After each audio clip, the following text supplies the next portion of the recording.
महत्वाचा पॉइंट आहे की बरेच असे विद्यार्थी असतात, या विद्यार्थ्यांना मार्क्स खूप कमी आहेत, पण आपल्याकडं कमीत कमी 22 ते 23 लाख रुपये आपण फीस भरायची या ठिकाणी आपण म्हणजे फीस भरू शकतो. तर या अकॉर्डिंग जर आपण पाहिलं असता, अशा विद्यार्थ्यांना जरी जस्ट 250 जरी मार्क असतील, तर हे जी तुमच्या स्क्रीनवरती कॉलेज दिसत आहेत, या कॉलेजेसमध्ये आपल्याला ऍडमिशन मिळवता येत असतं.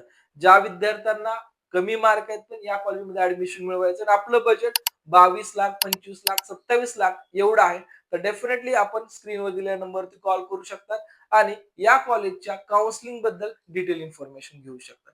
त्यातल्या त्यात ज्याही विद्यार्थ्यांना एनआरआय कोट्यातनं ऍडमिशन घ्यायचंय किंवा मॅनेजमेंट कोट्यातनं ऍडमिशन घ्यायचंय, याची सुद्धा आपण आपल्या पर्सनल काउन्सिलिंग अंतर्गत डिटेल इन्फॉर्मेशन या ठिकाणी शेअर करतो, की जेणेकरून विद्यार्थ्याला कमी मार्क्स आहेत तर महाराष्ट्रात अथवा महाराष्ट्राच्या बाहेर कसं ऍडमिशन मिळवता येईल. सोबतच बऱ्याच विद्यार्थ्यांना या सुद्धा फीस परवडण्यासारख्या नसतात, त्यासाठी आपण अब्रॉड ऍडमिशन सुद्धा या ठिकाणी करत असतो. म्हणजे अगदीच आपल्याकडे फीस भरायची नाही, पण इच्छा आहे आपल्याला एमबीबीएसच करायचंय, तर आपल्यासाठी लो बजेटमध्ये अब्रॉड साठी सुद्धा आपल्याकडे संधी उपलब्ध करून आपण देत असतो.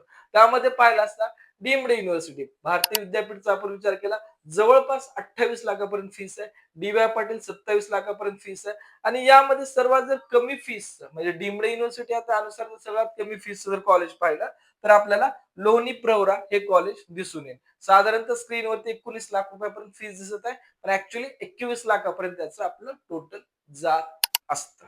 ठीक आहे, तर अशीच डिटेल इन्फॉर्मेशन म्हणजे कॉलेज अकॉर्डिंग सर्व काही गोष्टी म्हणजे कॉलेजमध्ये एक्झॅक्टली फीस किती लागणार आहे, हॉस्टेल फीस किती भरावं लागणार आहे, यामध्ये रिफंडेबल डिपॉझिट काय आहेत का, अशा इन डिटेल इन्फॉर्मेशन किंवा फी स्ट्रक्चर आपण आपल्या पूर्ण पर्सनल काउन्सिलिंग मध्ये विद्यार्थ्याला देत असतो, की जेणेकरून